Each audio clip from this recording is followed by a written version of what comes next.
Some people believe that if there was ever a time for independent candidates who are mostly grassroots activists to actually effect change, it is in these upcoming local government elections. Now, with the country seeing a rise in new political formations, data from a new survey conducted by the Institute for Justice and Reconciliation together with Afrobarometer is showing a continued decline in trust in both the governing party as well as the opposition. So, with that dynamic in mind, what do independent candidates have to offer as we lead up to the upcoming local government elections? Let's get you some perspective now with two individuals who are running as independents. We've got Kearabetsoe Malebo, who's from Soweto. Also joining this discussion is Joel Mojapelo, who's the chair of the Independent Citizen Movement. To both our guests, thanks very much indeed for your time, and it's great to have you on the program. Joel, I wonder if I can begin with you. I mean, as I mentioned, it almost feels like South Africans have become accustomed to voting for an organization versus just an individual. How are you ensuring that you stand out?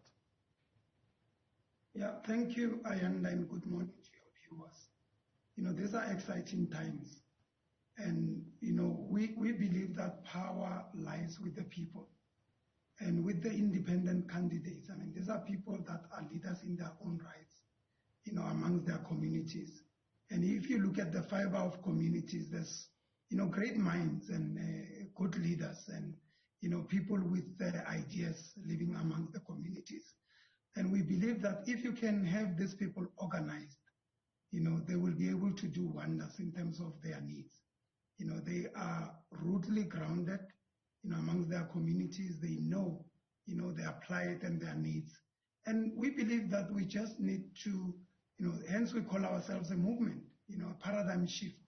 If people can realize in their minds that the power lies with them, no one is coming to save us. We have to save ourselves. And the sad thing is that we do have, great minds and great people amongst our communities who are leaders in their own right. And we say these leaders must rise up and take up leadership positions. Let me bring you into the discussion, Kearabetsoe. My understanding is that you're at a voting station in Pumville where registration hasn't taken place because there's currently no electricity. Give us a bit more perspective about what you're seeing and what that signals to you. Like right now, these are the kind of situations that we are facing as young candidates. The school hasn't had electricity for over a year, and right now the IEC just they came here to do their voting registration. However, the school does not have electricity. So how do we as young leaders try to advocate for change whereby it's very difficult for us to bring change, whereby the system itself has created these kind of issues for us? Right now, as young leaders, right now as community leaders, we are trying to fight for change, but it's going to be difficult. This week, I was doing school tours, encouraging the youth to actually go online and register. This morning as well, I've been doing my rounds, encouraging people to come vote. But unfortunately, these are the kind of situations we have to face as leaders, because now how does one fight the system when the system is the one that's killing us at the end of the day? Because right now the community does not have electricity. This is a voting station. This is hindering our progress as young leaders within society that are trying to advocate for change, because there's actually no electricity. And right now, the community, because of their disgruntled, they actually closed the voting registration point for the school, because the community feels like why should the IEC continue with their voter registration whereby the school does not have electricity? Proper research was not done with regards to that, because if they found out that, if they knew that the school doesn't have electricity, they would have at least done something about it.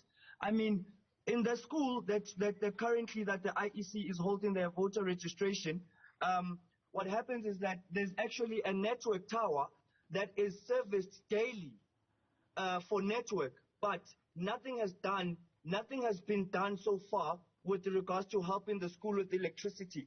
And this is a network tower that powers up the network for Soweto in the school, that's situated in the school. Right. But unfortunately, the problem is that the community is disgruntled of what's going on. Why should there be any voting registration whereby the school does not have electricity? So this is hindering our progress as independent candidates, whereby the community is in favor of us, but now, unfortunately, because of this is what our current government has done to us, now we can't even advocate for change in the community. So to be clear, you're saying the voting station where you're at in Pumville in Soweto is currently closed in part by residents who are angry because of electricity issues? Yes, this is what's going on. I'm just going to quickly rotate and then just show you what's currently going on. Please just hold. So this is, as you can see, that's one of the IEC cars. They just removed their IEC branding. That's the community that is standing around and saying that this is not going to happen because they don't have electricity. As you can see, the car that's coming out, it's representatives of the IEC. That's the community. They blocked the school, and that's what's going on, if you can see. Right, yeah, crystal clear. Thanks very much for that agility. It's interesting, Joel, let me bring you back into this discussion. I mean, it raises all kind of questions about what independent candidates can do differently.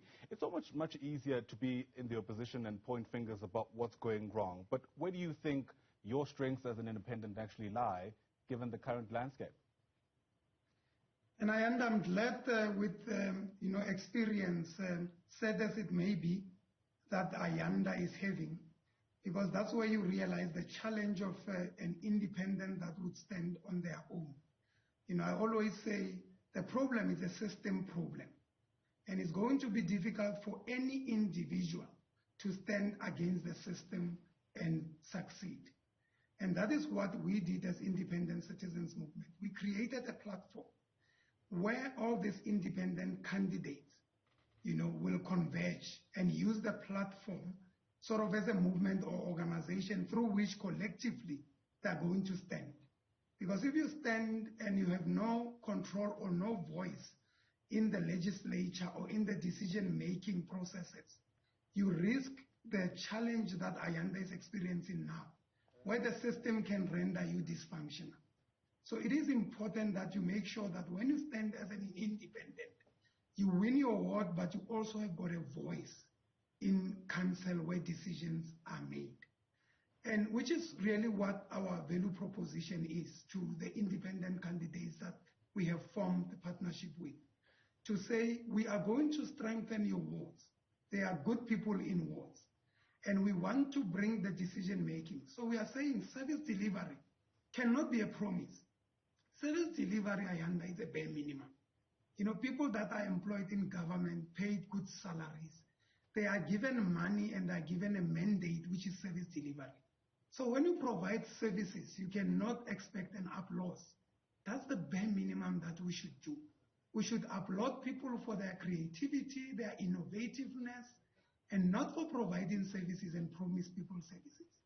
So with our independent candidates, we want to make sure that we help them to structure their wards and make sure that there are systems at the ward level so that they become like cities in their own right and govern themselves. Every decision that is taken, every project that is implemented in that ward, it must be implemented with the view that it leads to transformation, it addresses issues of unemployment, poverty alleviation, because it's only through this project that these societal ills can be addressed.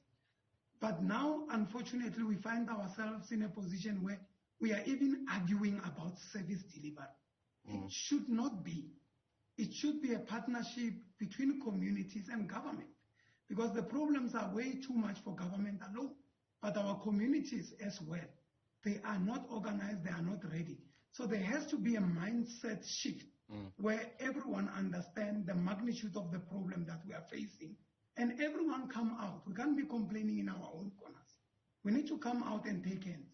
And that's what we are proposing. That's why we encourage not only our independent candidates, we encourage their communities to support them, because these candidates alone are not going to be a solution. I got you, Joel. Thanks very much indeed. I think your sentiment is coming through loud and clear, and we'll fold it there for now. We'll certainly continue having this discussion throughout this voter registration weekend and in the lead up to the 1st of November. That there is Joel Mojapelo. Also joining that discussion was Kearabetsoe Malebo, both independent candidates offering their take on what is needed to actually get things right in the lead up to the 1st of November.